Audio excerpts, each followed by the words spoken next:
Hello and good morning everyone. Today now let's discuss what's going on in the financial markets across the globe. If we talk about international markets, then markets are on a positive note as Asian markets are already up and after American markets which are also on positive note. Yesterday after Fed reduced interest rates by 25 basis points and Powell assured and gave clear stance that no more rate cuts will be there in the future as inflation is under control and US economy is going positive. Like he said that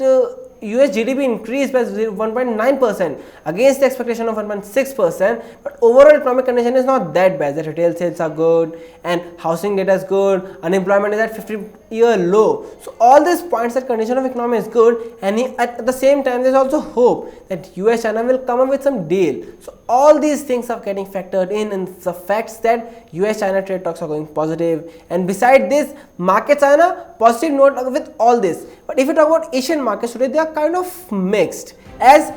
Japanese index is up and Nikkei is up by 68 points, HSI is up by 281 points, Kospi is up 20 points, but Shanghai, the index of China is down and basically it's just down by 0.09% or 2.68 points, but Indian markets are up and Sensex is 40,200 while Nifty is also above 11,900 mark, and mainly the main reason for them is international trend is being followed even in the Indian markets. Now main thing is Chinese markets are down because of weak economic data as Chinese PMI came below 50 for the month of October while PMI of China shrink to 49.3 from 49.8 last time, while Reuters expected the poll that it will remain same, and it's the 6th straight month where contraction is being witnessed as number below 50 separates contraction and expansion. China's economy is dependent on exports, and this was the 17th straight month when exports order for factory has fallen. In fact, total factory orders have also fallen, which means domestic consumers or demand has also slowed,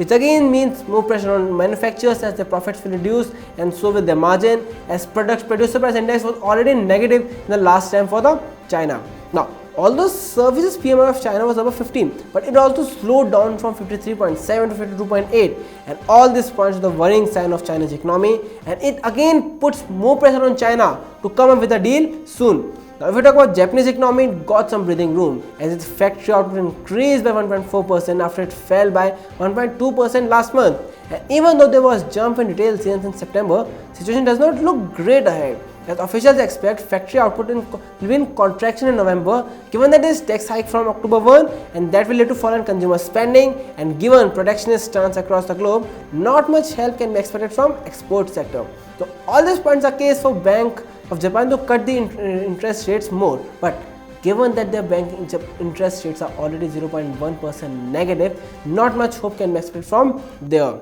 So all in all, Japan can hope that US and will come up with some trade deal which in turn will improve the global economy, and that's the main thing Japan can hope to improve the condition of economy. While Fed has reduced the interest rate by 25 basis points and they are between the range of 1.5 to 1.7, but it said it won't reduce the interest rates again unless something drastically changes. So that is taken as positive note. While if you talk about political factors, well, US and trade talks still dominate the market, and interestingly there were few news regarding to it. First news that talks between US and China that is supposed to happen next month in Chile is cancelled because the meeting in Chile is cancelled because of protests going on in the Chile. While in another news it was reported that there will be delay in the deal if the deal is not properly as US official pointed out on Tuesday, and on Wednesday Donald Trump said to be adamant on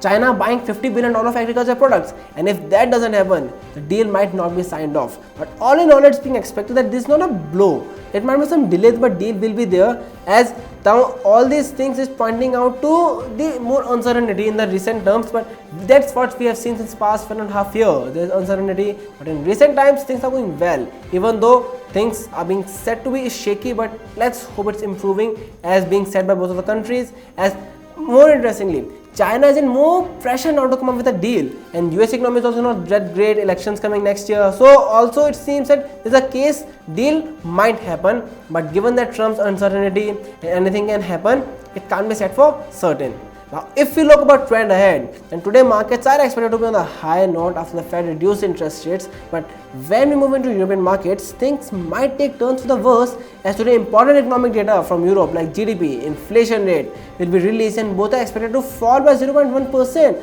while unemployment rate is expected to remain unchanged at 7.4%. But if figures came worse than expected, then pessimism will again come up in the market, and that might lead to fall in the prices. But all this is helping the gold prices. The uncertainty, weak economic condition is helping gold price, and that's why gold is hovering around and inching closer and closer to reach 1500 mark, as right now it's selling at $1,499 per ounce. So gold is getting benefit, but oil market can't be set the same, as it depends on economic data, and inventory is also high, and same trend is there in the base metals, as both oil and base metals are down given weak economic data and political uncertainty. So all in all, we can say that today markets are expected to remain positive, but things can turn anytime, any with one statement or with a weak economic data. But let's hope that doesn't happen, and if in that case, given the no outlier effect, markets can be said to remain positive. If you like the video, then click like button, and don't forget to subscribe the channel, and for more videos like this, stay with us. आपको अगर हमारा video पसंद आया है तो इसे like करें, साथ ही YouTube चैनल को सब्सक्राइब कीजिए और मोर अपडेट्स जानने के लिए बेल आइकन को दबाना ना भूलें।